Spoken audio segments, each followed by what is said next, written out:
I don't like to argue, so I say nothing and fume for days. How do I set boundaries without sounding like a jerk? I hate the idea that I might accidentally offend somebody, so sometimes I'd just rather say nothing at all. Welcome and thank you for listening to this very first Language Alchemy podcast. This is your host, Alejandra Siroka, a transformative communication teacher and coach. And I love helping people have more peace and more harmony in their lives and relationships. I'm also someone who's been fascinated by languages since I was a little girl. It all started in the city where I grew up, in the north of Argentina, in the city of Salta, that is frequented by many tourists who bring foreign languages. I was so fascinated by that I set out to learn some languages myself, which then in time led me to become a language teacher and a translator, and then later on an interpreter. And after decades of studying and teaching about language and communication, I realized that I actually knew a lot about language, but what I didn't really know was how to use language consciously. You know, language is so powerful. It has the power to connect and to heal, but language also has the power to hurt and divide. I didn't really know how to use my own language to shape my life, my relationships, in a way that could bring in more connection and more healing for my life and relationships instead of more hurt and disconnection. I actually lost many friends along the way because I didn't really know how to talk to them when I was upset. But because I lived in different countries and I moved to different places, there were always new people to connect with and become friends with. Now, things changed for me when I made one of the most important decisions in my life, and that was when I got married. When I got married, that realization that I didn't really have the ability to direct my language consciously became crystal clear, and my marriage became a great motivation because I didn't really want to lose that relationship with my beloved husband, Matthew. And of course, the answer didn't come instantaneously. No, it took some time. Matthew and I, my husband Matthew and I, we had been married for maybe just a few months, and we had a big fight. I stormed out of the house and went into a yoga class. We were living in San Francisco at the time, and I left that yoga class, and when I was crossing the street, which was Dolores Street, I actually had the most powerful insight. As I was crossing that street, I understood that the way I was communicating with Matthew was the replica of the way my parents communicated to each other when they were upset with one another. And in that moment, a flashback came to my mind of the commitments that Matthew and I made to one another on our wedding day in front of our families and our communities. I clearly saw that if I wanted to fulfill my end of that commitment, then I needed to learn to communicate in a language that helped me cultivate the love, the honesty, and the shared power I committed to with Matthew when we got married. This insight invited me to go through a deep exploration of language and communication and transformation. And the rest is history. Since then, I've been teaching, hundreds of couples and individuals and groups communicate with clarity, confidence, and compassion through a process that I call Language Alchemy, just like the name of this podcast. And after a decade of doing this and many of my students and clients asking me to put a podcast together, well, here it is. I've created this podcast for 3 reasons. One, because it is possible to transform our lives and relationships when we transform our language.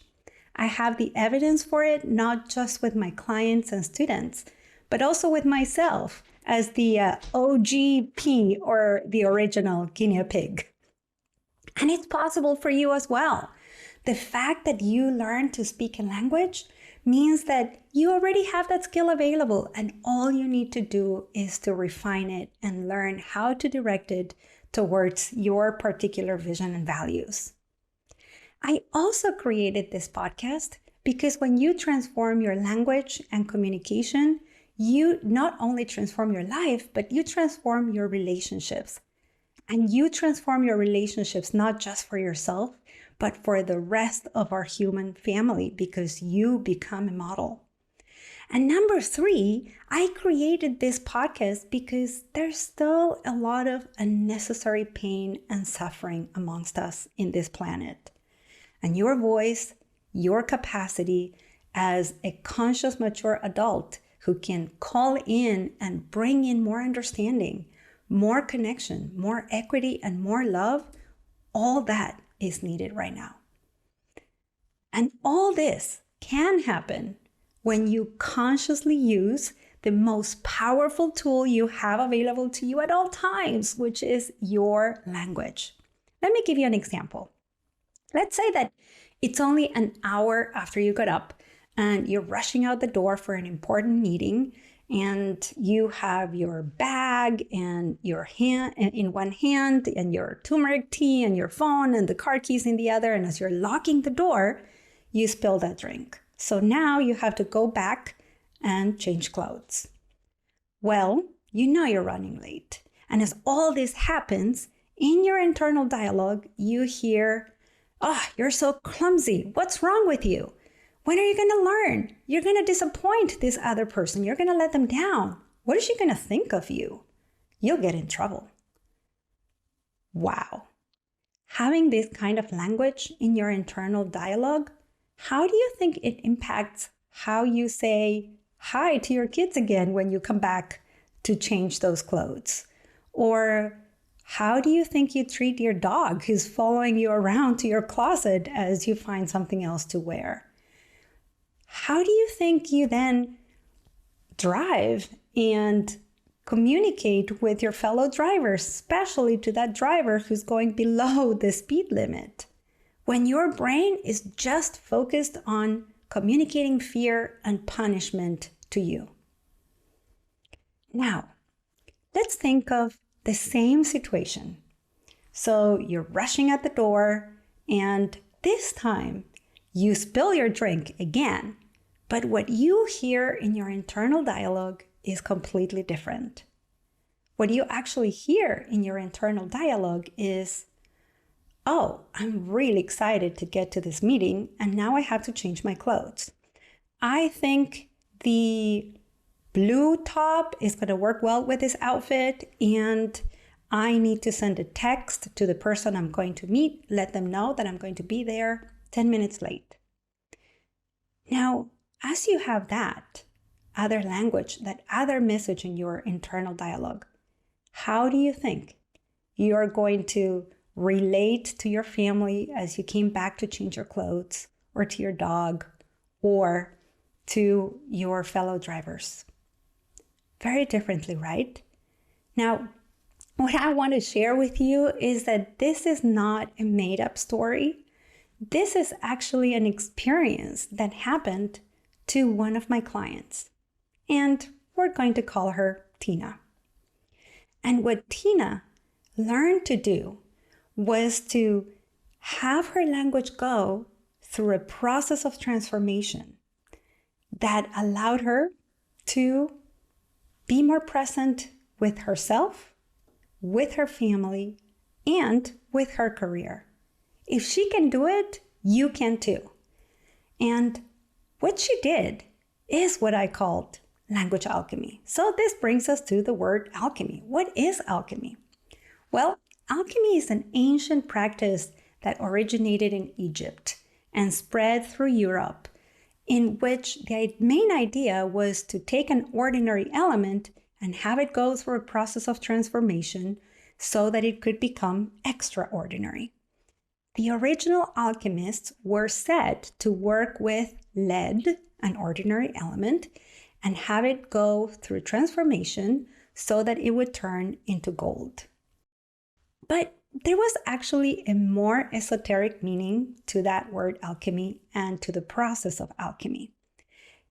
That was that the ordinary element was actually the human being, someone made of flesh and bone, and that all these alchemical processes were to lead to a transformation in which that ordinary human being could reach its goal potential of having connection to their essence, nature, or godlike or spirit-like nature, and then live from that alignment in their body of that with that essence. Now for me, the word alchemy also has a personal meaning, and a very special one. When I grew up in Argentina, I grew up with a father who loved to cook. And whenever he would cook, he would invite me into the kitchen and say to me, Alejandra, today we are going to do alchemy, alquimia.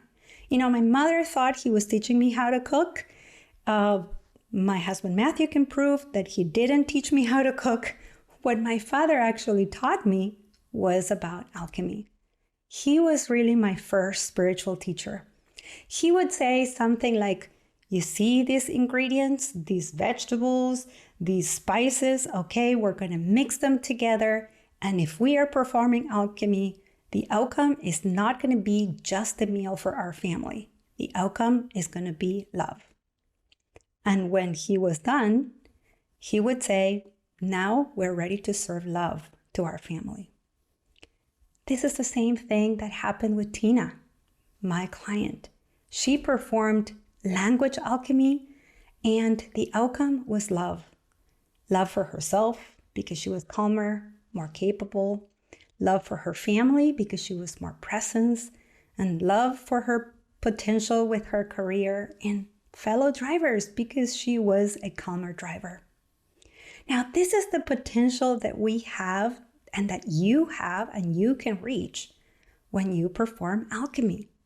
And you know, someone asked me some time ago if I invented alchemy. I would say, no, of course I didn't. It would be like if I said that my father invented artichokes or convection ovens. Now, language alchemy is my integration of all the transformative processes that I have found to be very useful from different fields, from linguistics, Buddhist psychology, neuroscience, ancient wisdom traditions like yoga and meditation, Ayurveda and mindfulness, more modern traditions like neurolinguistic programming, and many communication approaches such as NVC or compassionate communication. So you can say that language alchemy rests on the shoulders and the love and wisdom of so many human beings who worked tirelessly to bring in more awareness, more compassion, and more love into this world. During these weekly podcast episodes, we are going to talk about the alchemical power of language. I'm also going to interview fascinating people from all these different disciplines that I have studied.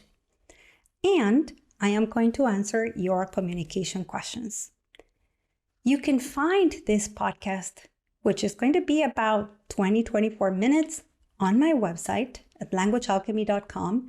And you can also subscribe anywhere you listen to your favorite podcasts, like Spotify, Google Podcasts, or Apple Podcasts. You can also follow me on Instagram and Facebook. And when you visit my website, languagealchemy.com, you can join my mailing list and get a free guide to redirect your reactivity when you feel triggered and you want to communicate like the mature, conscious adult that you are. We've come to the end of this first episode of the Language Alchemy podcast. Thank you so much for joining me. I'm grateful that you have started this magical journey with me.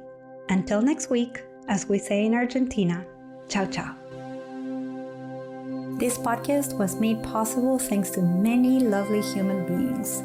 A special thanks to Samantha and Anna, Matthew, Thais, Caroline, and Tara, and to my friend Gary Lapeau, who composed the music for this podcast.